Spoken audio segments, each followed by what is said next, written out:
emra na yensem twani akwasi pon wo manhia yemfie ho was mandatory meeting mandatory just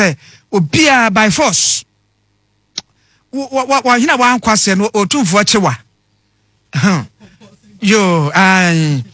na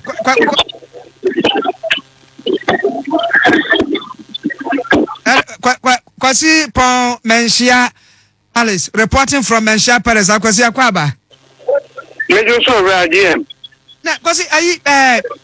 dia wodi ba ye was mandatory meeting let it say different yeah the free meeting na ye bi nko DM sana etie MP and ya kind krata at free protocol hini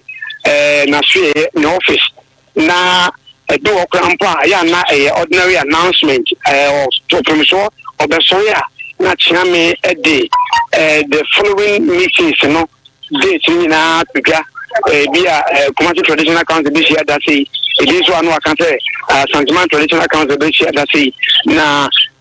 sa abu we nyina na de yatati nenso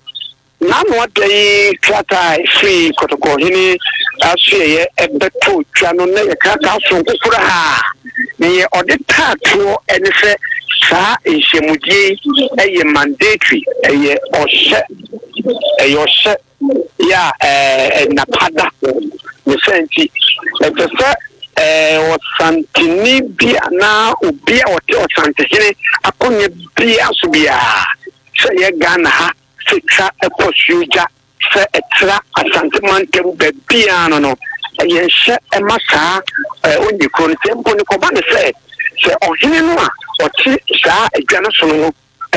wakra konsie mpo a wo na ehwekire na ye hye se saafo nyina etum edanti bia asanti ahini no enkunya ekoso bia saafo nyina metumi aka se enne ye fu wono ewo hanamo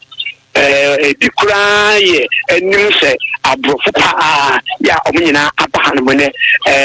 tumi aka wura ewo sampa ewo ha bia befe bia asante akonya na ekopim bia no enne omaba unya nan na oyi na enche bia me kakre ni be simadunte eni na osante hene aba abetena tie na edi ohun bambo adwuma kru no se enam se dom wa panti midim se bia se monya video samde ba echi na bia mubeku dom wa edi kan aba hanum se na tra what na nyina no no no office krata o de eba ya ye se amane pati wo mu de se me ne wo ka se no no je nya de a enya ababetuda na so pia se ya brisi ani kobne mu dro kame se ne de wo ye de wo se se fofo kura pa ha no se obi a ko bi atumi se atade bia no etesa ne eyituntu na kokko eni ebiri na ewo menhia ayefie han musi na ote esa abrafo no esa osantehene nani a enenso sa kakra bem ekwan ofaso osa opimso mrane no enne wodi atente bani a etai esu ebra se biye twa adwo no ya tesa atente bani bi menhia de ya na yetra etie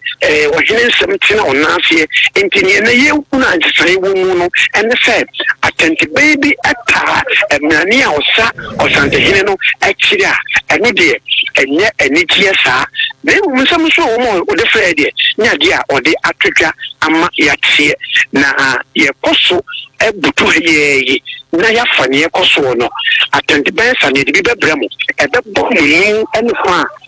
ye de ye tere so no ebebana no ye entugu hanya no ye se tie for the report se omokoso ni entina ya enfanta monda kwasi wo de sa binimo sa wo hoi de etofom na ha de betimi no agba ma na afri ha de betimi no agba ma na afri Menhia Palace yensem treni ye kwasi opon na yete ne nka no na asante edom montai maso en